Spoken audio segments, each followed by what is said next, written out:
How you doing? I'm Bob the Vaping Computer Guy.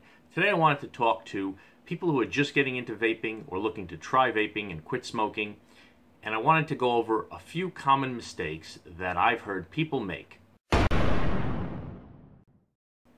So first off, understand as a disclaimer, I am not a doctor or a medical professional. Do your own research, decide if vaping is right for you, but major medical institutions have determined that while vaping, like anything else that you're putting into your body or lungs, is not 100% safe, the general belief is it is 95% safer than smoking. We all know smoking is a carcinogen. It causes cancer. My own grandparents both died from cancer, and I took care of them while they suffered through it for the last year of their life. And it is a horrible, horrible thing. And almost certainly, you know somebody who has died from some kind of cancer, most likely smoking.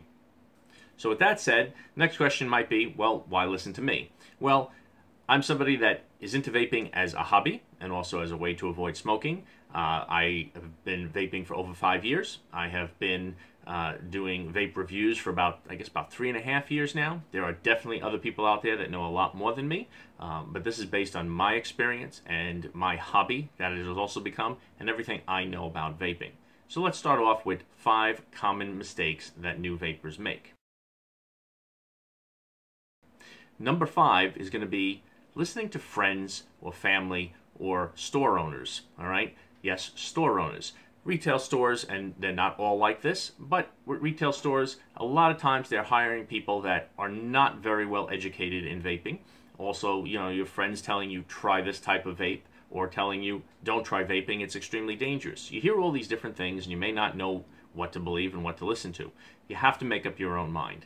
But understand that there is a wide variety of vaping out there, thousands of different flavors, different types of vaping devices, some with built-in batteries, some with batteries you have to charge externally. There is all different levels of nicotine. There's even vaping with zero nicotine. And that's one of the good things about vaping is you can start with a high nicotine level, something that is equivalent to a cigarette that you feel comfortable with, like you feel like you're getting that satisfaction out of it. Then you can gradually dial it down by buying juice with less and less nicotine until you can completely get rid of the nicotine altogether. Now, nicotine, medical professionals will tell you, is not a carcinogen. Nicotine does not cause cancer, okay? Nicotine is an addictive substance. It is what makes you want to vape or want to smoke more and more. They say nicotine is about as addictive, though, as coffee, all right? You get the same kind of feelings. You want that cup of coffee every morning. Well, you want a cigarette every once in a while. So nicotine is addictive, but it is known to not be a carcinogen at this point, and it does not cause cancer. So getting back to the friends and family, don't listen to everything that you hear from one person telling you, try this, and then you try it and you don't like it and you figure, oh, vaping's not for me. It takes time. There's a lot of different options. Look into it. Watch videos. Talk to people. Go into stores. Talk to them. Tell them you're interested in starting to vape. See what they have to say and learn, okay?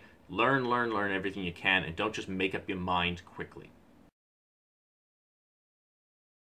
Number 4 is getting into vaping too fast. Some people go in, they start buying a couple of different vaping devices, they start getting into what's called building, where you make your own coils and put your own cotton into devices instead of just buying pre-made stuff that you can just start on vaping. Don't get too involved too fast. Start off simple. Find something that you like, and again, if you get the first device you get, the first kind of juice you get you don't like, don't give up. Try another one. But there's a lot of devices out there, and you don't want to just go head over heels crazy into vaping, and then you're spending a lot of money, and you may even get discouraged because it can seem complicated. Don't go too crazy with it. Start off small. Number 3, I would say, is giving up because you don't like the way vaping feels. You may be used to cigarettes, and when you vape, it's different. It can be smoother for some people, all right? Less, feeling of something going into your lungs. The vapor, for a lot of people, is just smoother. Other people, the vapor makes them cough when they start. I never had that problem, but I've heard that many times, that people that can be smoking 2 packs of cigarettes a day switch to vaping, and the vaping makes them cough. And that's a big turnoff for a lot of people, and they give up on it. I don't know the medical reasons behind that, why some people cough from it, but some people do. Don't give up. Everybody I've heard that has stuck with vaping instead of cigarettes and had coughing initially, that did go away. They just seemed to be able to breathe better with it and adjust better to the vapor, and that coughing went away. So don't get discouraged if the first time you start vaping, you're coughing or you feel some irritant from it or something like that. don't give up too fast. Number 2 is thinking it's too expensive. A lot of people say, well, look at that device, it's $100. There's cheaper devices. There's things for $20, $40, $50. There's stuff for hundreds of dollars. Don't think vaping's too expensive. And depending where you are in the country, if you're smoking a pack of cigarettes a day, you can be spending as much as $20 a day on a pack of cigarettes. You know what they cost.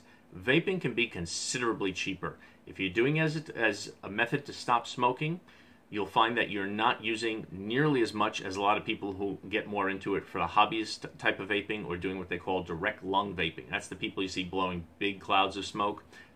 Not smoke, vapor, but the bigger the clouds are that people are blowing, the more juice they're going through. And you can buy juice on a budget, you can buy really expensive juice, and there's everything in between. But don't think vaping is too expensive when you see that first device that you might buy for $100. If you spend that $100 on that, that could be as little as 5 days, 7 days, a week of smoking, okay? And the benefits that you can get from vaping over smoking are a big deal. So don't be turned off by the cost or say that it's too expensive for you to get started with. Compared to losing your life, suffering through cancer, going through all those medical expenses, or even if you're lucky enough not to get cancer, the cost of cigarettes, the cost of vaping is pretty minimal.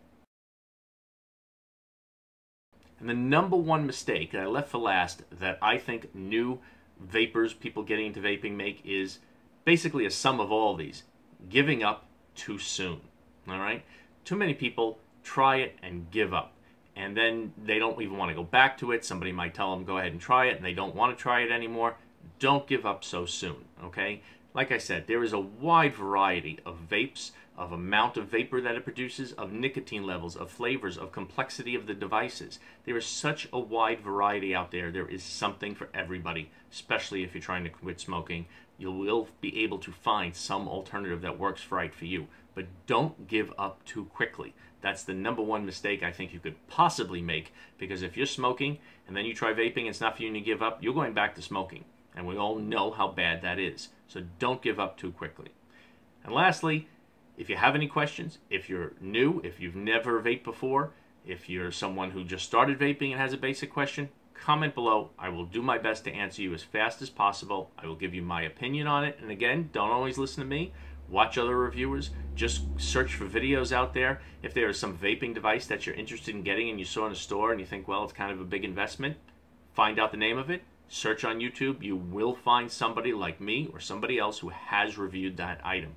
So go ahead and do your research. Take your time. Learn about it. And make sure you do everything safe. All right? Safety is a big factor. Don't give up. And comment below if you have any questions, and I'll be happy to try and answer them for you. Thanks a lot for watching. Oh, and while you're here, click the subscribe button, click the like button, and you'll see my future videos. If there's anything in there that you might learn something from, even just one video, one quick thing that you learn something about vaping or something that ends up helping you to quit smoking, it is absolutely worth it. So please go ahead and click that subscribe button, and I'll see you next time.